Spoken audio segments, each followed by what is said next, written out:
మొదటిగా సరైన ముడి పదార్థం అనే మాట చెప్పాను. ఆ మాటలో 6 విషయాలు చెప్పాను. రెండవదిగా సరైన అనుభవాలు, ఆ మాటలో 6 విషయాలు చెప్పాను.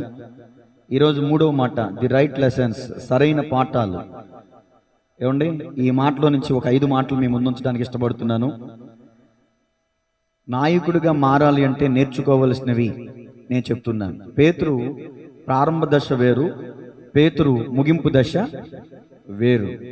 అలాగే మనం దేవుని మందిరానికి వచ్చిన ప్రారంభ దశ మనకు తెలుసు, కానీ మన ముగింపు దశ ప్రారంభ దశలా ఉండకూడదు. విశ్వాసంలో బలపడాలి, ప్రార్థనలో బలపడాలి, ఆధ్యాత్మికంగా బలపడాలి, అన్ని విషయములలో ఎదగాలి. భక్తుడైన యోహాను గారు అంటారు, గాయుని బట్టి,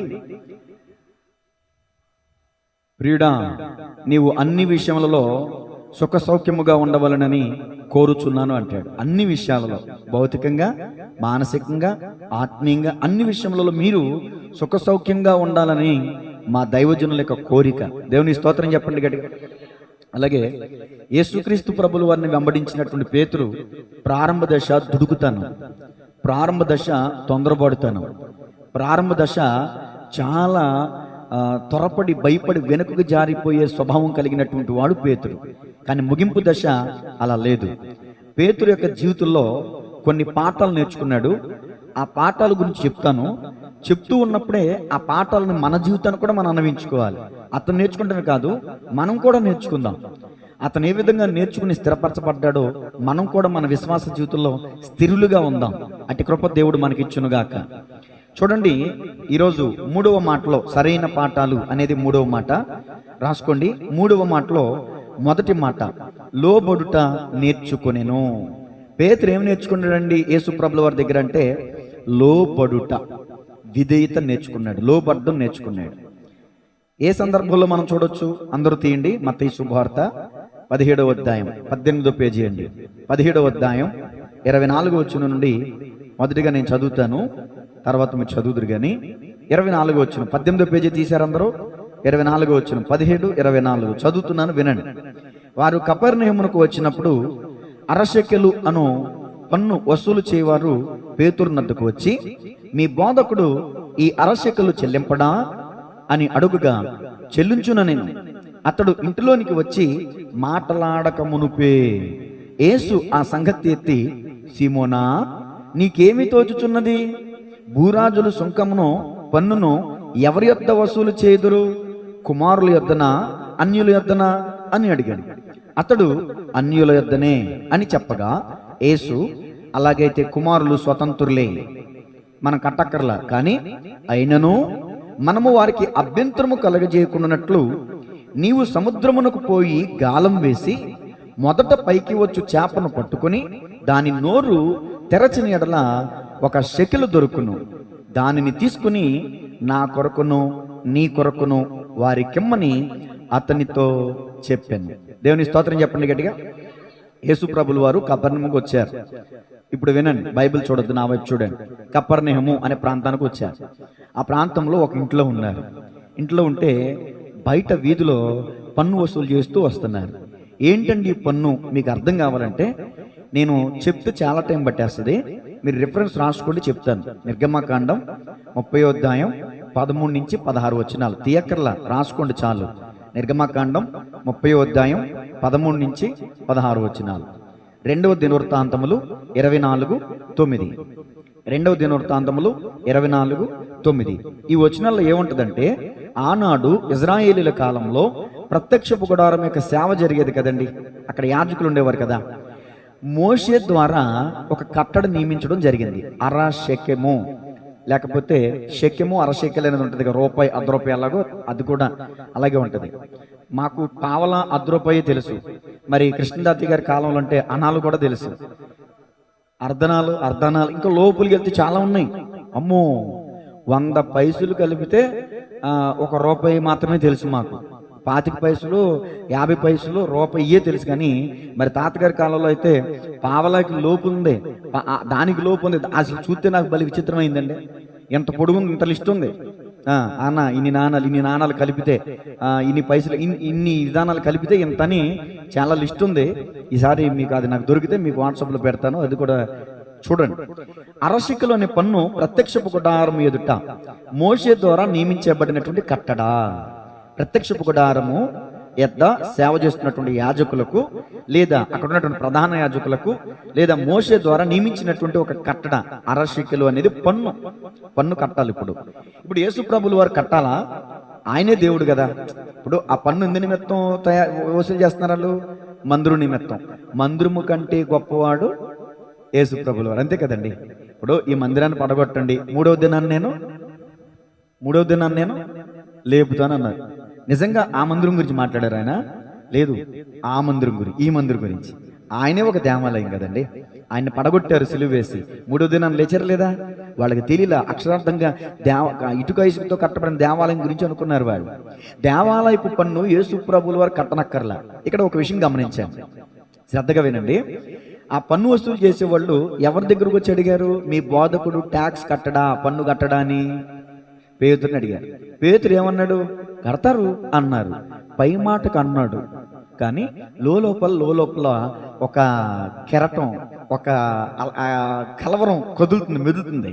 ఏమండి? అందుకని మీరు గమనించండి, ఇది మనకి ఆత్మనేత్రాలతో చూస్తే కానీ అర్థం కాదు. ఏంటంటే జాగ్రత్తగా గమనించండి. అతడు ఇంటిలోనికి వచ్చి మాటలాడక మునుపే యేసు ఆ సంగతి ఎత్తి, ఏ సంగతి ఎత్తి? ట్యాక్స్ గురించి, పన్ను గురించి ఆ సంగతి ఎత్తి, సీమోనా నీకేమి అసలు ఈ ప్రశ్న మార్క్ ఎందుకు వేసాడు దేవుడు తెలుసా? వాస్తవానికి పన్ను గురించి కాదు దేవుడు అక్కడ ఎత్తింది. తన పైకి కడతాడు మా బోధకుడు అన్నాడే కానీ తిరిగి వస్తూ తన హృదయంలో ఏమనుకున్నాడంటే, మనం కట్టడం ఏంటి? మనం దేవుని రాజ్య సువార్తలోనే ఉన్నాం కదా, దేవుని పరిచర్య చేస్తున్నాం కదా, మనం కట్టడం ఏంటి?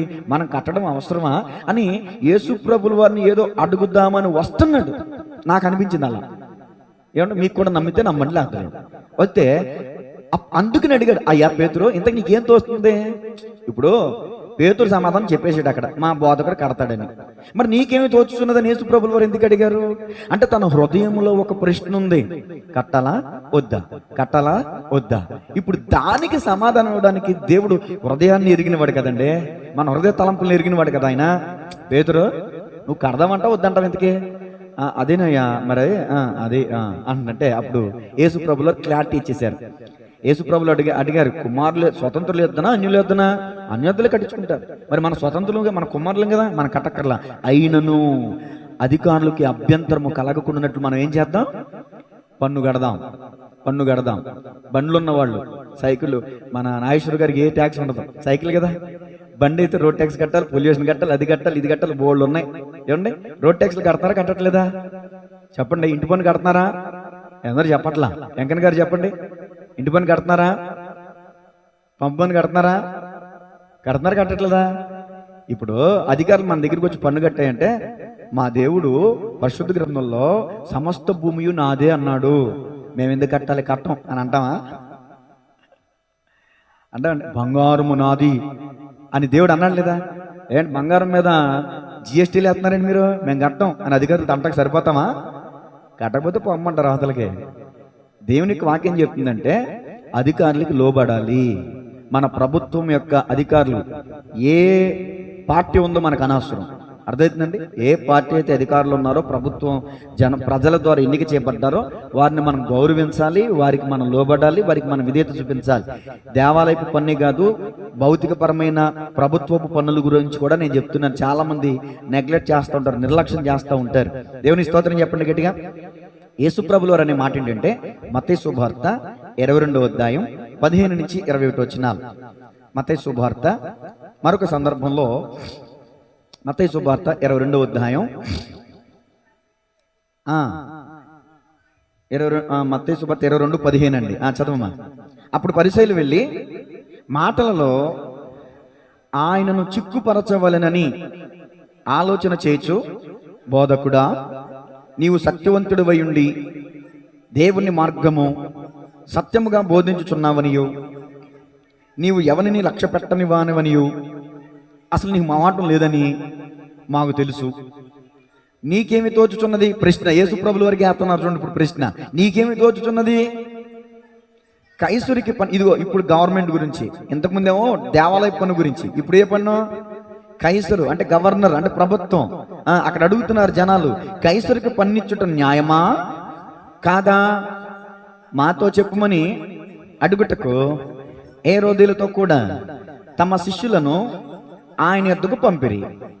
యేసు వారి చెడుతనం ఎరిగి, వారి హృదయం నిండా చెడుతనమే, ఎప్పుడు ఆయన చిక్కులు పెట్టేద్దామా, ఎప్పుడు ఆయన్ని ఇదిగో ఈ విషయంలో ప్రభుత్వానికి వ్యతిరేకంగా మాట్లాడారు, ఇతను మరణానికి అర్హుడని, ఎప్పుడు ఆయన రాళ్ళతో కూడా చంపేద్దామని చూస్తున్నారు ఈ పరిశీలు అందరూ కూడా, ఈ బ్యాచ్ అందరూ కూడా.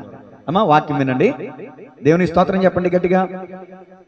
చెడుతనం ఎరిగి, వేషధారులారా ఆయన ఎందుకు అనందా, నన్ను ఎందుకు అనందా?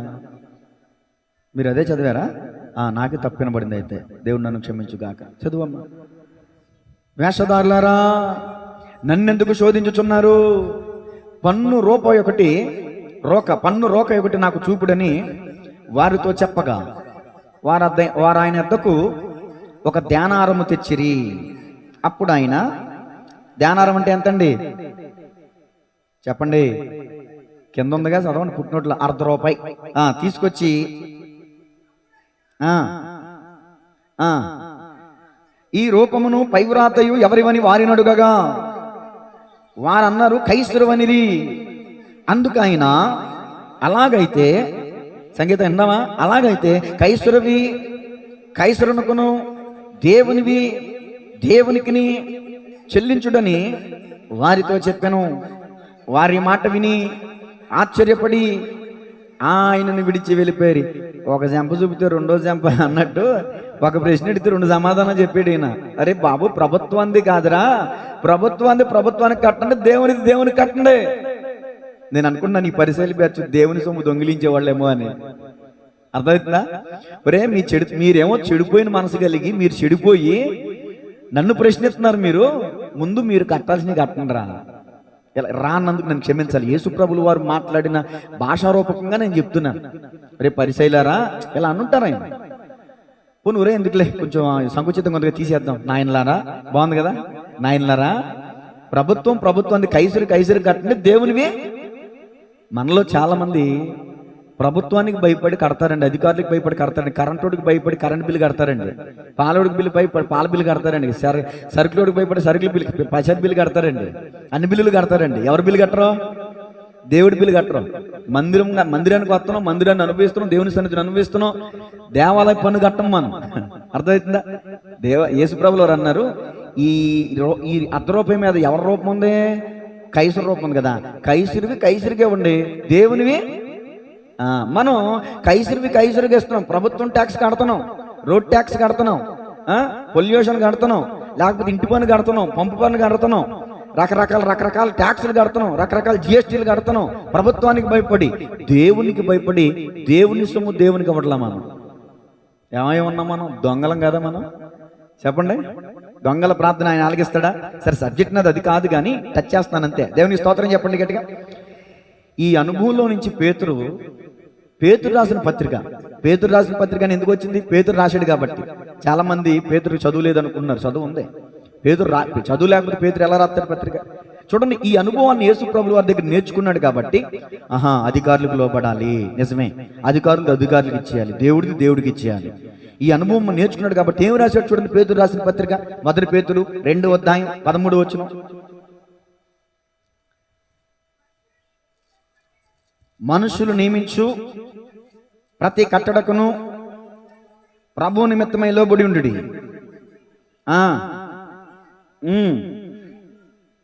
రాజు అందరికీ అధిపతి అనియు, నాయకులు దుర్మార్గులకు ప్రతిదండన చేయుటకును, సన్మార్గులకు మెప్పు కలుగుటకును రాజు వలన పంపబడిన వారనియు వారికి లోబడి ఉండుడి. ఎలయనగా మీరిట్లు యుక్త ప్రవర్తన గలవారై అజ్ఞానముగా మాట్లాడు మూర్ఖుల నోరు మూయట దేవుని చిత్తం. స్వతంత్రులయుండియు దుష్టత్వమును కప్పిపెట్టుటకు మీ స్వాతంత్రమును వినియోగపరచక దేవునికి దాసులమని లోబడి ఉండుడి. అందరినీ సన్మానించుడి, సహోదరులను ప్రేమించుడి, దేవునికి భయపడుడి, రాజును సన్మానించుడి. ఎక్కడవరకు చెప్పాను? 18 కూడా. పనివారులారా, మంచివారును సాత్వికులైన వారికి మాత్రము కాక ముష్కరులైన మీ యజమానులకును పూర్ణ భయముతో లోబడి ఉండుడి. దేవునికి స్తోత్రం చెప్పండి గట్టిగా. మన పైన మన అధికారులు, ప్రెసిడెంట్ కావచ్చు, నెంబర్ కావచ్చు, ఎమ్మెల్యే గారు కావచ్చు, ఇంకోటి కావచ్చు, వారి ద్వారా మనం మేలు పొందుకోకపోవచ్చు. వారు మనకి మంచి చేయొచ్చు, చేయకపోవచ్చు. కానీ మనం ఏం చేయాలంటే అధికారులకి లోబడి ఉండాలంట, అధికారులను ప్రేమించాలంట, వారికి విధేయులమై ఉండాలంట, వారి మీద తిరగబడకూడదంటండి. ఈ రోజున యూట్యూబ్ ఛానల్ ఓపెన్ చేస్తే ఆ అధికారులు మన మన ఆంధ్ర రాష్ట్రాన్ని ఏలుబడి చేస్తున్న అధికారుల ఫోటోలు తీసి అసభ్యంగా స్త్రీల బాడీలు పెట్టి, పురుషుల తలలు పెట్టి అసభ్యకరంగా మాట్లాడుతూ ఉన్నారు. వాటి విషయాల్లో కూడా ఇప్పుడు కేసులు కూడా వేస్తున్నారు, చక్కగా వాళ్ళకి పనిష్మెంట్ కూడా చెక్కేస్తున్నారు ఎక్కడ పడితే అక్కడ. అధికారులకు లోబడి ఉంటాం మనం నేర్చుకోవాలి. క్రైస్తవులమైనటువంటి మనం అలాంటి పనులు చేయడానికి వీలు లేదు. దేవునికి స్తోత్రం చెప్పండి గట్టిగా. నెంబర్ 1 అయిపోయింది, లోబడ్డం నేర్చుకున్నాడు. మనం కూడా మన పైన ప్రభుత్వ అధికారులకు లోబడాలి. అలాగే సర్వాధికారము కలిగిన వాడు ఎవరు చెప్పండి? యేసుక్రీస్తు ప్రభుల వారు సర్వాధికారి అండి. మన భూమి మీద ఉన్నటువంటి అధికారులు కొంతకాలమే, టెంపరీ 5 సంవత్సరాలు. ఏమండి, నేను కొంచెం తక్కువ చేసి మాట్లాడలే, 5 సంవత్సరాల అధికారం. కానీ యేసుక్రీస్తు ప్రభుల వారిది 5 సంవత్సరాలు కాదు, ఆయనది సంపూర్ణ అధికారం. దేవుని స్తోత్రం చెప్పండి గట్టిగా. రామపత్రికలో రాబడింది, ఈయన నిరంతరము స్తోత్రార్హుడు, సర్వాధికారి అయిన దేవుడై ఉండి నిరంతరము స్తోత్రార్హుడు అని వాక్యం చెప్తుంది. సర్వాధికారం కలిగిన దేవునికి మనం భయపడద్దండి. దేవునికి స్తోత్రం చెప్పండి గట్టిగా. మొదటి మాట అయిపోయింది, 2 మాటలకు వస్తున్నా. ఏమి నేర్చుకున్నాడు పేతురు? మీరందరూ వినసొంపుగా ఉందని వాక్యం, లేకపోతే నిద్ర వస్తుందా? గట్టిగా చెప్తే మీకు అర్థం కావట్లేదు అంటున్నారని నెమ్మదిగా చెప్తున్నా. దేవుని స్తోత్రం చెప్పండి గట్టిగా. ఒక మాట అయిపోయింది కాబట్టి ఒక పాట కూడా పాడుకుందాం. ఏం పాట పాడదాం చెప్పండి మీరే. నీ ప్రేమే నన్ను ఆదరించేనో, నీ ప్రేమే, చప్పట్లు కొడుతూ పాడాలి. సమయోచితమైన నీ కృపయే నన్ను కాచి కాపాడెనో, నీ కృపయే కాచి కాపాడెనో, కాచి కాపాడెనో, నీ కృపయే కాచి కాపాడెనో, నీ ప్రేమే నన్ను ఆదరించేనో. స్తోత్రం. నీ ప్రేమే నన్ను ఆదరించేను. 2 మాట రాసుకోండి, 3లో 2వ మాట ఓర్పు సహనము నేర్చుకొనెను. ఏం నేర్చుకున్నాడండి పేతురు యేసు ప్రభుల వారి దగ్గర? అందరూ చెప్పాలి. చెలం గారు ఈ మధ్యకాలంలో మరియమ్మ గారు అన్న నన్ను ఫీల్ అవుతున్నారంట. అందుకని మరి ఆడపిల్ల నా వయసు అడగకూడదు, మగనేమో జీతం అడగకూడదు. మరి సందర్భం వచ్చింది కాబట్టి చెప్పమ్మా అంటే 92 అంటే నాకన్నా చిన్నవే కొంచెం. అందుకని మరి పొరపాటున అక్కని పిలితే, కాబట్టి చెల్లెమ్మ అని అందరితో పాటు మిమ్మల్ని కూడా పిలుస్తాను. మరి మీరు కూడా చెప్పాలి. చెల్లెమ్మ గారు ఏం నేర్చుకున్నాడు యేసు ప్రభుల వారి దగ్గర పేతురు? మీరు మీ ఆయన గారి దగ్గర ఏం నేర్చుకోవాలి?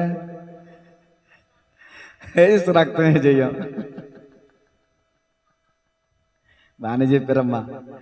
మీ ఆయన గారిని బట్టి ఎన్ని పరిస్థితులు కొంచెం వ్యతిరేకంగా ఉన్నా, ఎడ్ల బండి కంటండి మీరే చెప్పాలి, పెద్దవాళ్ళు కృష్ణదాది గారు లాంటి వాళ్ళు చెప్పాలి. ఎడ్ల బండి కంటండి ఒకటి పరిగెత్తిది కడతారంట, ఒకటి మొద్దుది కడతారంట. నిజమేనా? ఎందుకని?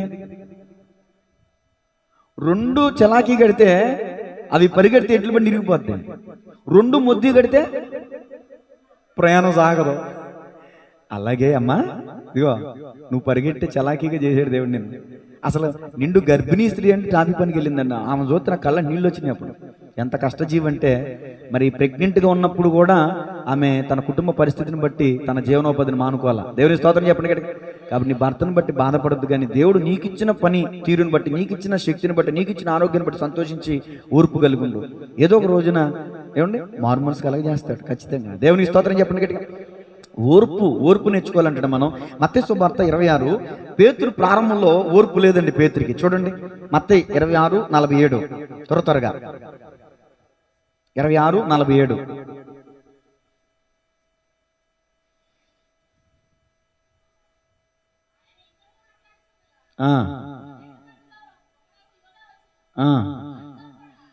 క్షమించండి, 69 వచ్చినండి. అదే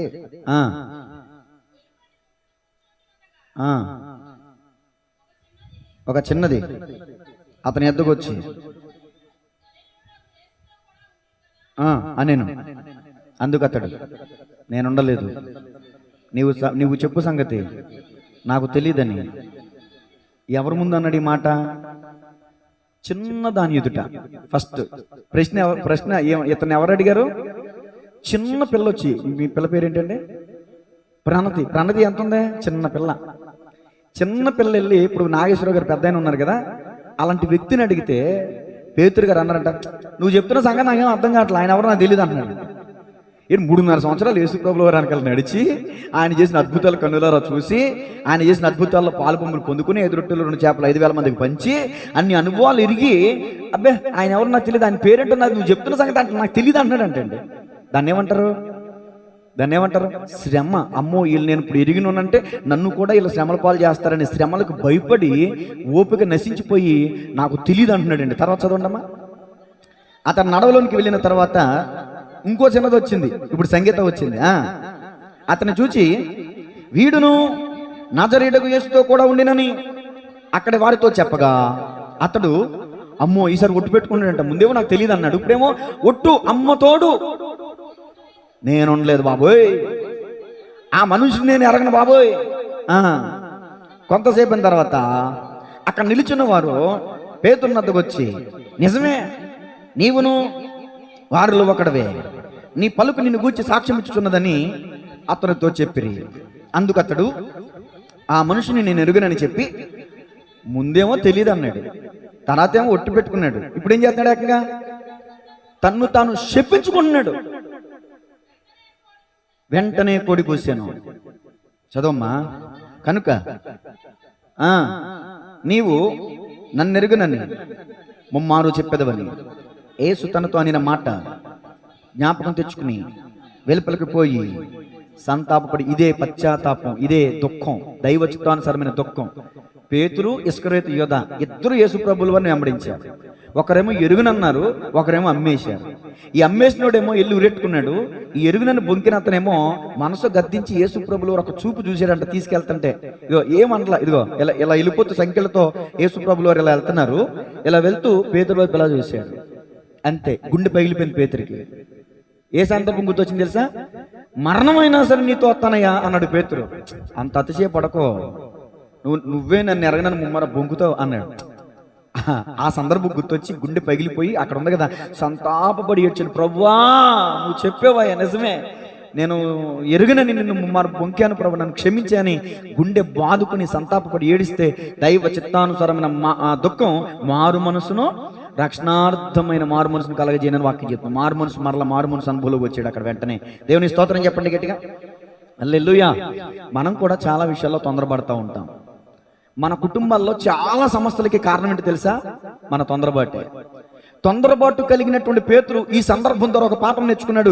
ఇంకెప్పుడు కూడా నేను తొందరపడి నోరు జారకూడదు, ఇంకెప్పుడు కూడా తొందరపడి నేను ప్రభువుని ఎరుగనని చెప్పకూడదు, ఇంకెప్పుడు తొందరపడి ప్రభు విషయంలో నేను వెనుకడికి వేయకూడదు అని తను నిగ్రహపరుచుకుని ఎన్ని పరిస్థితులు వచ్చినా, ఎన్ని భయాందోళన పరిస్థితులు వచ్చినా, అతను కొట్టినా తిట్టినా గాయపరిచిన ఎన్ని భయంకరమైన దుర్ఘటనలు ఎదురైనా కూడా యేసుని గురించిన సువార్తను ధైర్యంగా ప్రకటించాడు తప్ప ఇక్కడ పడిపోయినట్టు ఇంకెప్పుడు పడిపోవాలా? గట్టిగా చప్పలు కొడుతూ దేవుని మహిమ.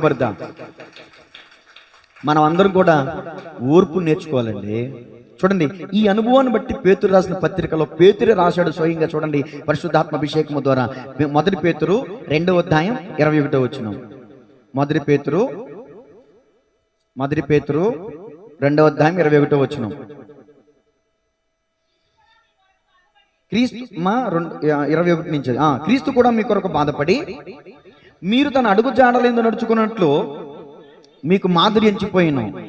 ఆయన పాపం చేయలేదు, ఆయన నోటను ఏ కపటమును కనబడలేదు, ఆయన దూషింపబడి బదులు దూషింపలేదు, ఆయన శ్రమ పట్టబడి బెదిరింపక న్యాయముగా తీర్పు తీర్చు దేవునికి తన్ను తాను అప్పగించుకొనెను.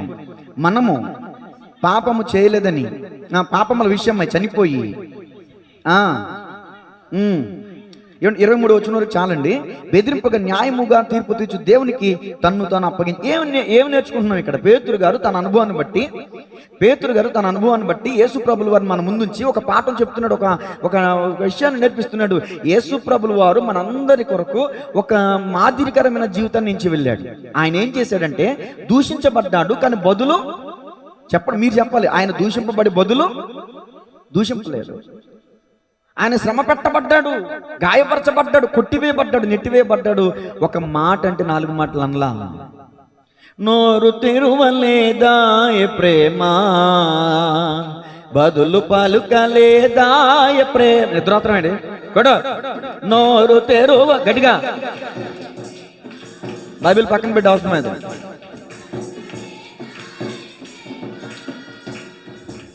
ఎవరి కోసమో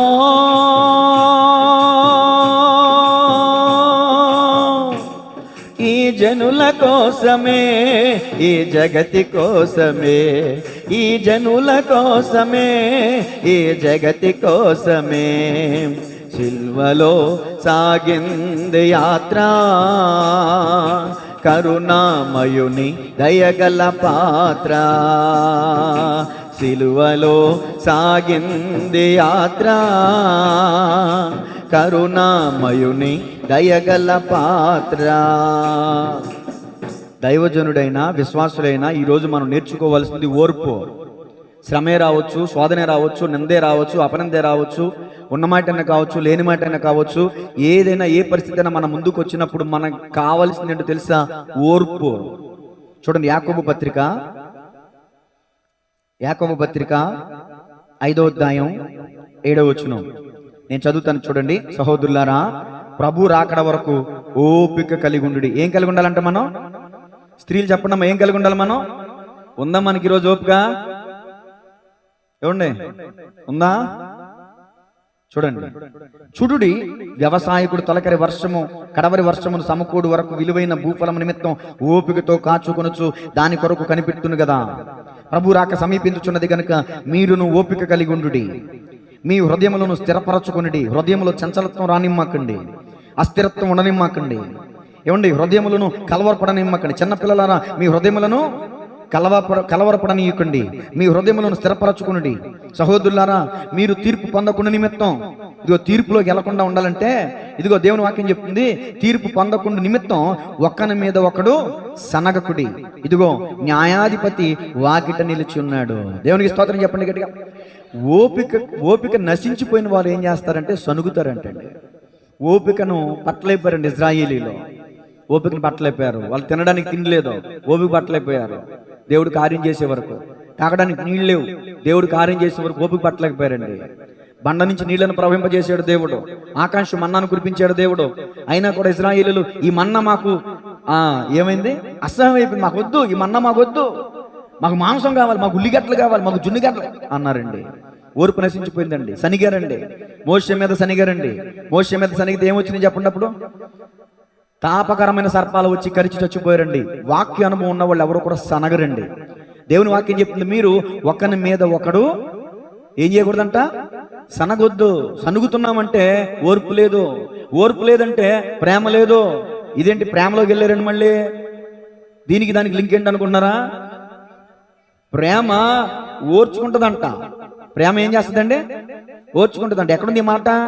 మీరు రాసుకోండి, తీయొద్దు. 1 కొరింథీయులు 13లో పౌలు గారు చెప్పారు, ప్రేమ డంబంగా ప్రవర్తించదంట, ప్రేమ స్వప్రయోజనం కోరుకోదంట, ప్రేమ అమర్యాదగా నడుచుకోదంట, ప్రేమ త్వరగా చెప్పాలి అందరూ. నా వెనకాల చెప్పండి, ప్రేమ త్వరగా కోపపడదు, ప్రేమ అపకారమును మనసులో ఉంచుకొనదు, ప్రేమ అన్నింటినీ ఓర్చుకొనును, అన్నింటినీ సహించును, అంతం వరకు సహించును. ఏంటిది? ప్రేమ ఉంటేనే ఓర్చుకుంటాం. ఇప్పుడు స్వాతికి తన భర్త అంటే ఎంత ప్రేమో. పుట్టినరోజుకి డ్రెస్ కొనకపోయినా, ఇంట్లోకి అవసరమైన తేకపోయినా, బావా నువ్వు ఉంటే చాలు బావా, నాకు కడుపుకి అన్నం వద్దు, నాకు బట్ట వద్దు, నువ్వు ఉంటే చాలు బావా అని. అమ్మా ఏంటి నిజమేనా నేను చెప్పేది? నువ్వు ఉంటే నాకు చాలు బావా అంటుందే. దేవుని స్తోత్రం చెప్పండి గట్టిగా. ఎంత ప్రేమో నిజంగా. పదే ఎత్తుకుని వస్తున్నాను అనుకోవద్దు. వేరే అమ్మాయి అయితే ఈ పాటికి ఇంకెలా ఉండేది పరిస్థితి. నిజంగా స్వాతి పేరుకి తగ్గట్టుగానే సాత్వికమును దేవుడు ఇచ్చాడు. గట్టిగా చెప్పలు కొడదామండి. ఒక అమ్మాయి కాపురం చక్కదిద్దబడాలంటే, ఒక అమ్మాయి కాపురం చక్కగా సజావుగా జరగాలంటే కాపురంలో ఓర్పు ఉండాలి. భార్యాభర్తల మధ్యలో ఏముండాలంటే ఓర్పు ఉండాలి. ఓర్పు లేకపోతే కోట్లు పాలే, ఓర్పు లేకపోతే జైలు పాలే, ఓర్పు లేకపోతే పెద్ద మనుషుల చుట్టూ తిరగాలి, ఓర్పు లేకపోతే నిత్యం గొడవలే, ఓర్పు లేకపోతే భార్య భర్తల మధ్యలో సమాధానం ఉండదు. ఓర్పు ఉండాలండి. భార్య భర్తల మధ్యలో ఓర్పు ఉండాలి, సంఘంలో ఓర్పు ఉండాలి. దైవజనుడికి ఇప్పుడు నా కొరకు నేను చెప్పుకుంటున్నాను. తిమోతి పత్రికలో పౌలు గారు తిమోతితో చెప్పాడు, దైవజనుడా నీవైతే వీటిని విసర్జించి ఓపికను, సాత్వికమును, ప్రేమను కలిగి ఉండుటకు ప్రయాసపడము, నేర్చుకును, వెంటాడము. దైవజనుడైన తిమోతితో చెప్పాడు. ఇది మాకు దైవజనుడు కూడా ఓపిక. విశ్వాసులందరి విషయంలో నేను ఏం కలిగి ఉండాలంట? ఏం కలిగి ఉండాలి చెప్పండి? తుమ్మేవాళ్ళు ఉంటారు, దగ్గేవాళ్ళు ఉంటారు, తిట్టేవాళ్ళు ఉంటారు, కొట్టేవాళ్ళు ఉంటారు, నెట్టేవాళ్ళు ఉంటారు, ఆదుకునేవాళ్ళు ఉంటారు, ఆదరించేవాళ్ళు ఉంటారు, బలపరిచేవాళ్ళు ఉంటారు. పౌలు గారు అన్నారు, మీరే నా అతిశయ కిరీటం. రాత్రి శాలం రాజు గారు ఈయన జయించలేకపోతున్నారు, ఆదివారాన్ని జయించాలి. దేవుని స్తోత్రం చెప్పండి. ఇక్కడ ఆయన అడగండి. నేను మన సంఘం గురించి ఎంత గొప్పగా చెప్పాను తెలుసా? ఓ కన్న బిడ్డలాగా, ఓ తోడబుట్టిన తమ్ముళ్ళ అన్నలా నన్ను ప్రేమిస్తారండి మా సంఘం అని గొప్ప సాక్ష్యం చెప్పానండి అక్కడ నేను. దేవుని స్తోత్రం చెప్పండి గట్టిగా.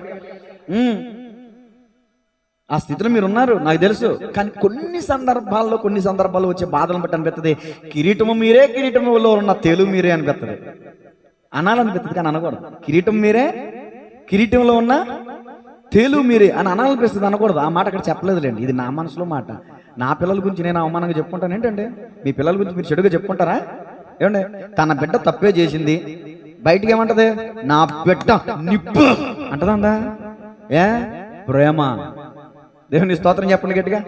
మరి దైవజనుడిగా నా సంఘాన్ని గురించి నేను ఎందుకు తక్కువ చేసుకోవాలండి? దేవుని స్తోత్రం చెప్పండి గట్టిగా. ప్రేమ ఓర్చుకుంటుందండి. ఓ తల్లి తన కన్న బిడ్డ విషయంలో ఎలా తప్పులను కప్పిపెడుతుందో దైవజనుడు కూడా సంఘం విషయంలో తప్పులను కప్పిపెట్టాలి. ప్రేమ అనేక పాపములు ఏం చేస్తుందంట? కప్పుతుందంట. వెల్లడి చేయదు, వ్యంగ్యంగా మాట్లాడదు, అపహాసం చేయదు, ఏమండి తృణీకరించదు. ప్రేమ ఓర్చుకుంటుందంట. దేవుని స్తోత్రం చెప్పండి గట్టిగా. ప్రేమించేవాడే గద్దిస్తాడంట. దైవజనుడిగా నేను మిమ్మల్ని ఎందుకు గద్దిస్తానంటే నిజంగా మిమ్మల్ని ప్రేమిస్తున్నాను కాబట్టి గద్దిస్తాను. దేవుని స్తోత్రం చెప్పండి గట్టిగా. అలా యేసు ప్రభుల వారి చేత గద్దించబడి ఇప్పుడు ముగింపులో ఓర్పులోకి వచ్చేసాడు పేతురు గారు. దేవుని స్తోత్రం చెప్పండి గట్టిగా. ఇప్పుడు ఈ వాక్యం వింటున్న మీలో కూడా చంచలత్వం ఉందేమో, స్థిరత్వం లేదేమో. మీ హృదయాలను స్థిరపరచుకోండి దయచేసి. మీ హృదయాన్ని కాచుకోండి దయచేసి. మీ హృదయాలను కలవరపడనివ్వకండి. ఓపికకు మాదిరిగా పెట్టుకోమని వాక్యం చెప్తున్నాడు. కిందకి వెళ్తే యోబు, మోషే, ఏమండి నోవాహు వంటి భక్తులు అక్కడ జ్ఞాపకం చేస్తూ యాకోబు గారు అంటారు, వీరిని మీరు మాదిరిగా పెట్టుకోండి, యోబుని మాదిరిగా పెట్టుకోండి. ఎంత ఓపికండి యోబుకి! అన్ని పోయినాయి, ఒక్కటే మాట అన్నాడు, యెహోవా ఇచ్చెను, యెహోవా తీసుకొనెను, దేవుని నామానికి మహిమ కలుగును. ఎంత ఓర్పు అంటే! ఈ రోజున పిల్లి టీవీ మీదకి వస్తే ఆ టీవీ పడిపోతే, టీవీ పగిలిపోతే దేవుడు లేడనే వాళ్ళు ఉన్నారు. కలర్ టీవీ పగిలిపోతే దేవుడు లేడనే మూర్ఖులు, అవిశ్వాసులు, భక్తిహీనులు ఉన్నారు ఈ రోజున మందిరాల్లో. టీవీ ఏం కారమంటే ప్రాణాలు పోయినండి, బిడ్డలు చచ్చిపోయారండి, కన్న బిడ్డలండి 10 మంది ఒకసారి చచ్చిపోయారండి. దేవుడు మరి యోబు దూషించాడండి దేవుణ్ణి? ఎక్కడ మారు మాట దూషించలే. నేను ప్రార్థన చేయలేదా? బలులు అర్పించలేదా? భక్తి చేయలేదా? యోబు గారి విషయంలో దేవుడే సాక్ష్యం ఇచ్చాడు. ఏమని? యథార్థవర్తనుడు, భక్తిపరుడు, నీతిమంతుడు. దేవుడే సాక్ష్యం ఇచ్చి మరి దేవుడే ఆదరించకపోవటం ఏంటి? ఈ రోజున రెండో మాట, పేతురు ఓర్పు నేర్చుకున్నాడు యేసు ప్రభు దగ్గర. నేను అంటానమ్మా, అక్క, చెల్లి, తమ్ముడు, అన్న, ఎన్నో సంవత్సరాలుగా దేవుని మందిరానికి వస్తున్నావు కదా, మరి దేవుని వాక్యాన్ని వింటున్నాను, ఓర్పు నేర్చుకున్నావా? 2 కళ్ళు బైబిల్ చదివితే 100 కళ్ళు మనల్ని చూస్తాయంట. అర్థమవుతుందండి? వీళ్ళు మందిరానికి వెళ్తున్నారా, వీళ్ళు ఎంత ఇదిగా దేవుని వాక్యాన్ని పాటిస్తున్నారా, వీళ్ళు ఎంతగా యేసు ప్రభుని వెంబడిస్తున్నారా అని మనల్ని పరిశీలన చేసేవాళ్ళు ఉంటారు తెలుసా? పాస్టర్గా నా మీద ఎన్ని కన్నులు ఉంటాయి తెలుసా? నేను ఎక్కడ చిక్కుతానా అనేది, నా మీద నాకు ఎన్ని గేలలు వేస్తా ఉంటారు తెలుసా? ఎన్ని ఎర్రలు, ఎన్ని వలలు వేస్తా ఉంటారు తెలుసా? నా మీద చెబితే భయపడిపోతారు మీరు. దేవుని స్తోత్రం చెప్పండి గట్టిగా. ఓపిక కలిగి ఉండాలండి. దేవునికి వాక్యం చెప్తుంది, ప్రసంగి 10:14, ఓర్పు గొప్ప ద్రోహ కార్యములు జరగకుండా. నా వెనకాల చెప్పండి మాట, ఓర్పు గొప్ప ద్రోహ కార్యములు. వెంకన్న గారు మీరు కూడా చెప్పాలి, ఓర్పు గొప్ప ద్రోహ కార్యములు చేయకుండా ఆపును. లిఖిత ఓర్పుందా?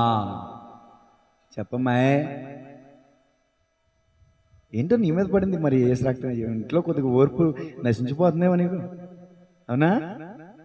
దేవుని స్తోత్రం చెప్పండి గట్టిగా. ఇలా డైరెక్ట్ అయినా ఫీల్ అవ్వమాకే. ఉపవాస కుడికలు అన్నా చెల్లెలు ఇద్దరు రాలా. ఏమైందమ్మంటే ఘర్షణ అయిందంటే మరి అన్నా చెల్లెలకి ఏ విషయంలో చాక్లెట్ కాడ వచ్చిందా, బిస్కెట్ కాడ వచ్చిందా, మరి బట్టలు కాడ వచ్చినాయా, సైకిల్ కాడ వచ్చిందా, ఎక్కడ వచ్చింది మరి మీకు? ఓపుకుండొద్దా? పెద్దడు నువ్వే కదా. మరి మీ చెల్లి విషయంలో నిన్నే లెక్క అడుగుతాడు దేవుడు. ఏ బేల విషయంలో కయ్యని అడిగినట్టు, ఓ చైతన్య ఏంటి లిఖిత విషయంలో నువ్వు చేసిన పని ఏంటే నిన్నే అడుగుతాడు. నువ్వు ఓర్చుకోవాలి, చెల్లెలు ఓర్చుకోవాలి. నువ్వు దేవుని స్తోత్రం చెప్పండి గట్టిగా. ఇద్దరు కుమ్మలాడుకు మందిరం అనేటువంటి అసలు ఎంత తప్పది, తప్ప కదా మందరు ఈసారే అస్సలు. దేవుని స్తోత్రం చెప్పండి గట్టిగా. హల్లెలూయా. ఓర్పు ఉండాలండి, అన్నదమ్ముల మధ్యలో, అక్క చెల్లెమ్మల మధ్యలో, తల్లి బిడ్డల మధ్యలో, అత్త కోడల మధ్యలో ఓర్పు ఉండాలి. లేకపోతే ఇల్లు అల్లరైపోద్దండి.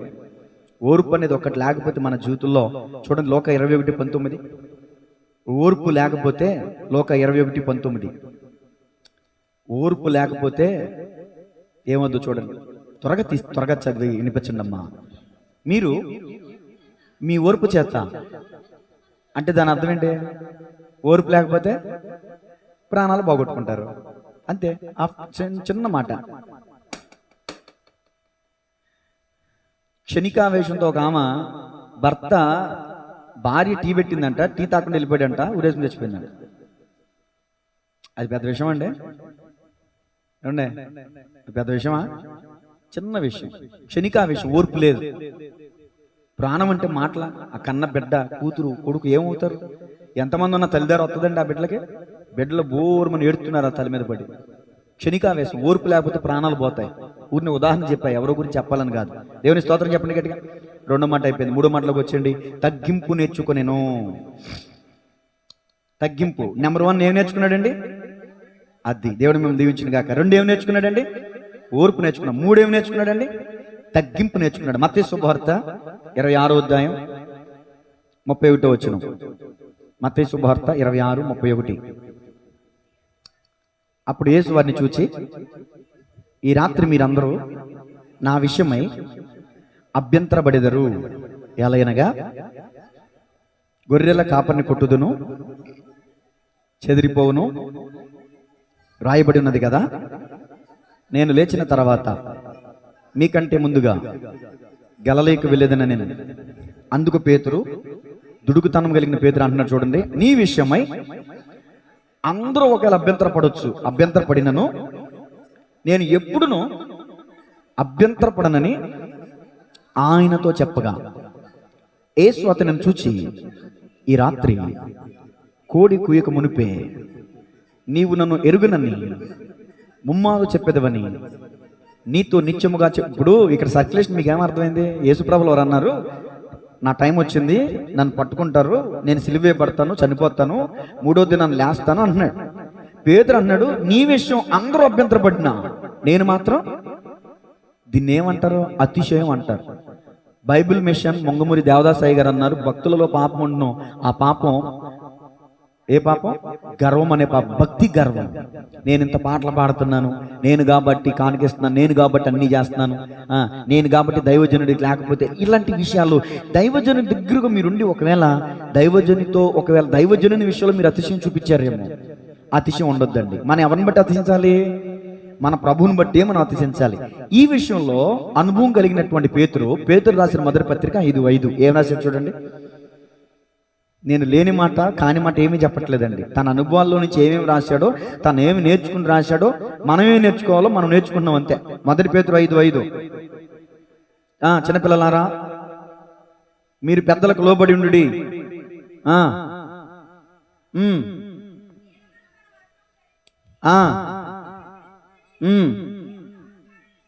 దేవుడు అహంకారులను ఎదిరించి దీనులకు కృప అనుగ్రహించును. ఈ మాట వెనకాల చెప్పండి. దేవుడు అహంకారులను ఎదిరించి దీనులకు కృప అనుగ్రహించును. ఈ మాట ఎవరు రాశారండి? పేతురు గారు. ఎలా రాశారండి?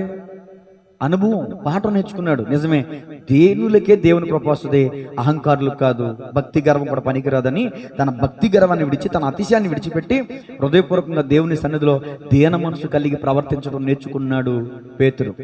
దీనులకు కలుగు దీవెనలు ఒకసారి చెప్పాను నేను, చాలా కాలం అవుతుంది, ఈసారి అయితే ఎప్పుడన్నా చెప్తాను. దీనులకు గొప్ప దీవెనలు ఉన్నాయండి. దీనులు భూమిని స్వతంత్రించుకుంటారంట. దేవుని స్తోత్రం చెప్పండి గట్టిగా. దీనులు ధన్యులని వాక్యం చెప్తుందండి. సరే, 3వ మాట అయిపోయింది. 4వ మాట రాసుకోండి. ప్రేమను నేర్చుకునేను. 12 కల్లా ముగించేస్తానండి, ఎందుకంటే బల్లారాధన ఉంది కదా. ప్రేమను నేర్చుకునేను 4వ మాట. మరొక మాట ఉంది చెప్పేసి ముగించేస్తా. ప్రేమను నేర్చుకునేను. 1, 2, 3, 4 ప్రేమ. యోహాను సువార్త 13:34. యోహాను సువార్త 13:34. యోహాను సువార్త 13:34. మీరు ఒకరినొకరు ప్రేమింపవలెనని మీకు క్రొత్త ఆజ్ఞ ఇచ్చుచున్నాను. నేను మిమ్మల్ని ప్రేమించినట్టే మీరును ఒకరినొకరు ప్రేమించవలను. యేసు ప్రభుల వారి దగ్గర పేతురు నేర్చుకున్న పాఠం అండి ఇది.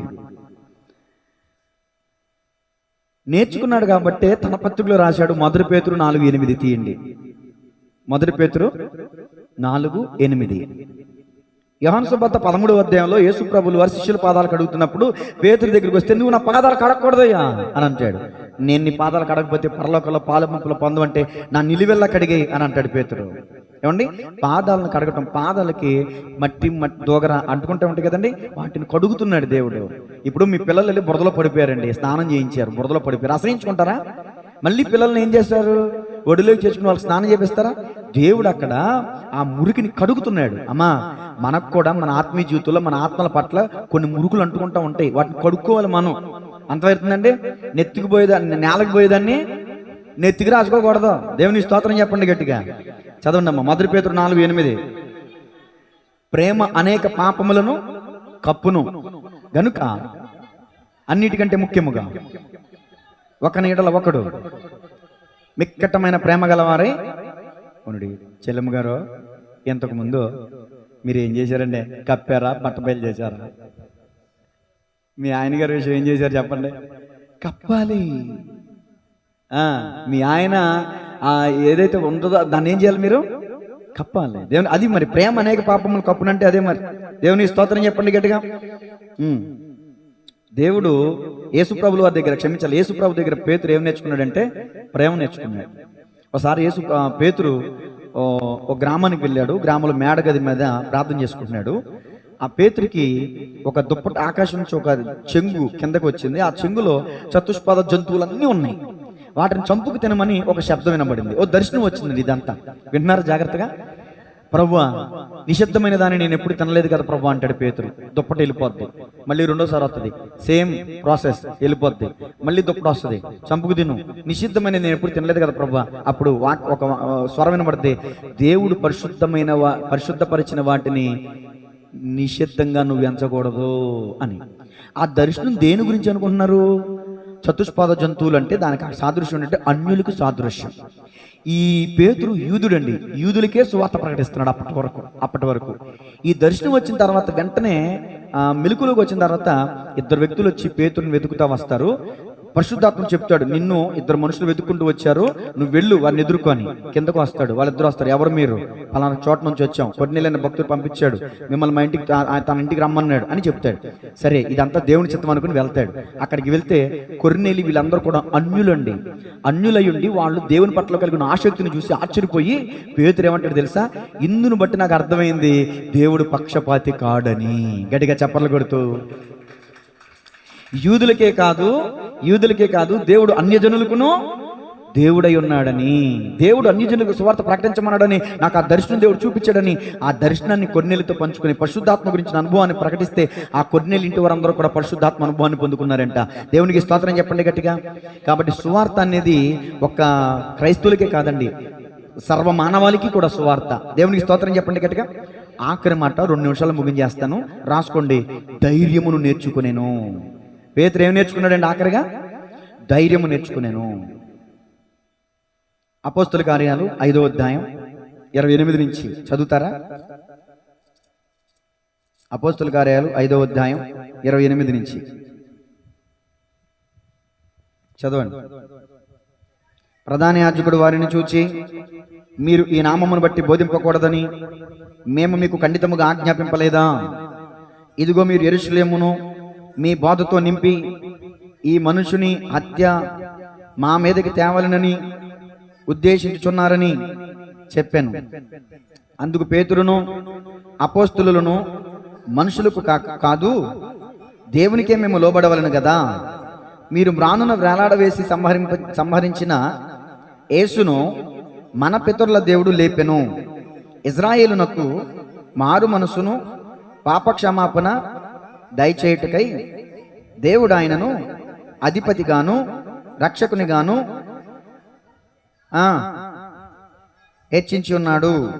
మేమును దేవుడు తనకు విధేయులైన వారికి అనుగ్రహించిన పరిశుద్ధాత్మయు ఈ సంగతులకు సాక్షులమై ఉన్నామని చెప్పి తర్వాత 33వ వచనం, వారు ఈ మాట విని అత్యాగ్రహము తెచ్చుకుని వీరిని చంపనుద్దేశించగా సువార్త చెప్పిన పేతుడిని తన వెనకాల ఉన్నవారిని ఏం చేయాలనుకున్నారండి? మీరు ఎవరినైతే చంపారో ఆయనే దేవుడు, ఆయనే రక్షకుడు, ఆయనే ప్రభువు, మేము అందుకు సాక్షులు అని చెప్తుంటే వాళ్ళని కొట్టారు, చంపనుద్దేశించారు. తర్వాత 40వ వచనం చదవండి. 40వ వచనం, వారు అతని మాటకి సమ్మతించి అపోస్తలులను పిలిపించి కొట్టించి, రిఫరెన్స్ చెప్తే టక్కమని చదవాలి, యేసు నామమును బట్టి బోధింపకూడదని ఆజ్ఞాపించి వారిని విడుదల చేసిరి. ఇప్పుడు నేను అడుగుతాను, చెప్పండి, అపోస్తలులను ఏం చేశారు? పిలిపించి ఏం చేశారు? కొట్టించి, పిలిపించి కొట్టించి ఏమని వార్నింగ్ ఇచ్చారు? యేసు నామమును బట్టి బోధింపకూడదని ఆజ్ఞాపించి వారిని విడుదల చేసిరి. ఆ నామము కొరకు అవమానం పొందుటకు పాత్రులను ఎంచబడినందున వారు సంతోషించుచు మహాసభ ఎదుట నుండి వెళ్ళిపోయి అప్పుడు ప్రకటించే వాళ్ళు ఇప్పుడు ఏం చేస్తున్నారా? ప్రతిదినము దేవాలయంలోను ఇంటింటను మానక బోధించుచు యేసే క్రీస్తుని ప్రకటించుచుండరి. గట్టిగా చప్పట్లు కొడుతూ దేవుని మనం ఏం పరుద్దాం. పేతుర్ని మరొక భక్తుడిని తీసుకొచ్చండి, పిలిపించి వాళ్ళని కొట్టి గాయపరిచి యేసునామం చెప్పారా తోలు తీసి అత్తాను అన్నారు. అంతే, చంపావతో రాళ్ళతో కూడా చంపేస్తాం అన్నారు. డైరెక్ట్గా వార్నింగ్ ఇస్తున్నారు. వార్నింగ్ ఇస్తే ఇలా అని చెప్పి బయటికి వెళ్ళి యేసే దేవుడు, ఆయనే పునరుద్ధానుడు, ఆయనే సర్వలోక జగద్రక్షకుడు అని ప్రకటిస్తుంటే అబ్బబ్బబ్బ వేల మంది, లక్షల మంది క్రైస్తవుల్లోకి చేరారంట. గట్టిగా చప్పట్లు కొడుతూ దేవుని మనం మహిమ పరుద్దాం. నేను మాట్లాడుతాను, చెప్పండి. ఓ చిన్న పిల్ల నువ్వు యేసు ప్రభులు గనక నడిచి ఎత్తినవే కదా అంటే ఏమన్నాడు అప్పుడు? అబ్బే ఆయన ఎవరో నాకు. మరొక చిన్నది వచ్చి అడిగితే నిజమే, నువ్వు అతని వెనక తిరిగి అమ్మతోడు అంటే అక్కడ అమ్మతోడు లేదని ఒట్టు పెట్టుకోవడం అంటే మరి నా భార్య మీదొట్టు, నా మీదొట్టు, నా పిల్లల మీదొట్టు. మూడోవాడు వచ్చి అడిగితే ఇదిగో నా బిడ్డ చచ్చిపోవును గాక, నా భార్య చచ్చిపోవును గాక, ఆయన ఎవరో నాకు తెలియదు అని బోధించాడంటే ప్రాణ భయంతో, శ్రమ భయంతో. అందుకనే మొదటి పేతురు 4లో శ్రమపడే మనసును ఆయుధంగా ధరించుకున్నాడు అని రాశాడు పేతురు గారు. అనుభవపూర్వకంగా రాశాడండి. శ్రమపడే మనసును ఆయుధంగా ధరించుకున్నాడు. ఇప్పుడు ఒకప్పుడు లేదని పిరికివాడు, ఇప్పుడు ధైర్యం వచ్చేసింది. ఒకప్పుడు పిరికివాడు కానీ ఇప్పుడు ధైర్యవంతుడు. దేవుని స్తోత్రం చెప్పండి గట్టిగా. లోకాసువార్తలో యేసు ప్రభువు వారు అన్నారు, మీ శరీరమును చంపి మీ దేహమును చంపే మనుషులకు కాక మీ దేహముతో పాటు మీ ఆత్మను కూడా చంపి నరకంలో పడద్రోయగల వానికి మీరు భయపడండి అని ప్రభు చెప్పాడు. ఇప్పుడు ఒకప్పుడు మనుషులకు భయపడిన పేతురు ఇప్పుడు ఎవరికి భయపడుతున్నాడు? దేవునికే భయపడుతున్నాడు. మేము దేవునికే భయపడవాలని కదా అధికారులతో చెప్పాడు. మీరు ఏం మాట్లాడుతున్నారు అసలు? మీరు అధికారులు కావచ్చు, ఇదిగో మేము దేవునికి కదా లోబడాల్సింది, మేము మా దేవునికి లోబడతాం, మీరు వద్దన్నా సరే మేము ప్రకటిస్తాం. ఇంత ధైర్యం ఎక్కడి నుంచి వచ్చింది? అపోస్తుడైన పేతురు చూడండి, క్రీస్తు యొక్క గద్దింపు చేత, క్రీస్తు యొక్క అనుభవాల్లో నేర్చుకున్నటువంటి పాఠాలను బట్టి ధైర్యాన్ని నేర్చుకున్నాడు పేతురు. దేవుని స్తోత్రం చెప్పండి గట్టిగా.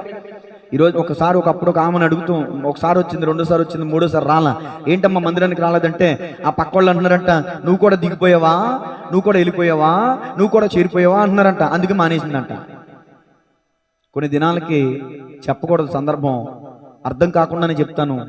కుమారుడు చనిపోయాడండి, కన్నబిడ్డ చనిపోయాడు.